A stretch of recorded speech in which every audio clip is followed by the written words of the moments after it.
Next ఇప్పుడు చంద్రబాబు నాయుడు గారు కూడా అదే పని చేసినట్టే లెక్క. చంద్రబాబు నాయుడు గారిది చాలా తప్పండి. చంద్రబాబు నాయుడు గారు ఎప్పుడు కూడా ఆయన చేయలేదు. దీంట్లో చిన్న రహస్యం ఒకటి ఉంది, మీకు తెలియని విషయం ఏమిటంటే, చంద్రబాబు నాయుడు గారు ఎన్టీ రామారావు గారు ముఖ్యమంత్రిగా ఉండడానికి చంద్రబాబు నాయుడు గారు కానీ ఎన్టీ రామారావు గారి కుటుంబ సభ్యులు కానీ ఎవ్వరికీ వ్యతిరేకం అన్నది లేదు, అందరూ ఇష్టమే.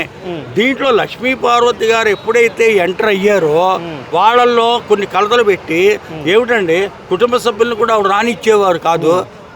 చంద్రబాబు నాయుడు గారు ఒకసారి వస్తే రామారావు గారు లోపలే ఉంటే పడుకున్నారని చెప్పమంది ఆవిడ. ఆ టైంలో నేను ఉన్నాను.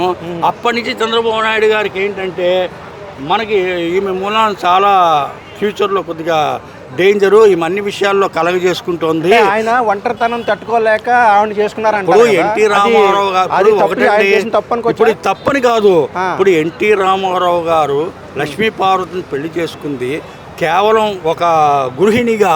ఇంట్లో ఆవిడ సేవ చేస్తుంది, ఇంట్లో ఉంటారని చెప్పి మిగతా వాళ్ళంతా అనుకున్నారు. కానీ ఇలా రాజకీయాల్లోకి వచ్చి అక్కడ జయలలితలాగా ఈమె శాసిస్తే ఇది చేస్తుందని వీళ్ళు ఎక్స్పెక్ట్ చేయలేకపోయారు.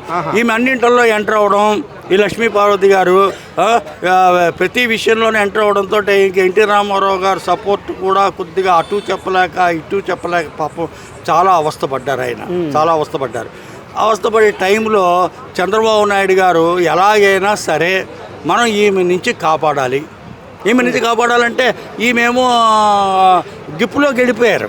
రామారావు గారు కూడా ఏమి చేయలేనటువంటి గిప్పులోకి వెళ్ళిపోయారు. ఇంకా వెళ్ళిపోతే ఇంక ఎలాగైనా సరే మనం చేసుకోవాలి. రేపు పొద్దున్న మళ్ళీ మన ఆంధ్ర రాష్ట్రానికి చాలా ప్రమాదం ఉంటుందని ఆ రోజు చంద్రబాబు నాయుడు గారు చేసింది కరెక్టే, తప్పేమీ కాదు. ఆయన స్వయంగా ఏమి వెన్నుపోటు పొడవడం లేకపోతే ఇది చేయడం. ఇప్పటికీ ప్రతిపక్షాలు వెన్నుపోటు అని అంటాయి. అసలు వెన్నుపోటు అయితే మళ్ళీ నేను చెప్తానండి, ప్రతిపక్షాలకు ఏముంది సార్. ఇప్పుడు పోసాని కృష్ణమురళి గారు ఉన్నారు, రామ్ గోపాల్ వర్మ గారు ఉన్నారు.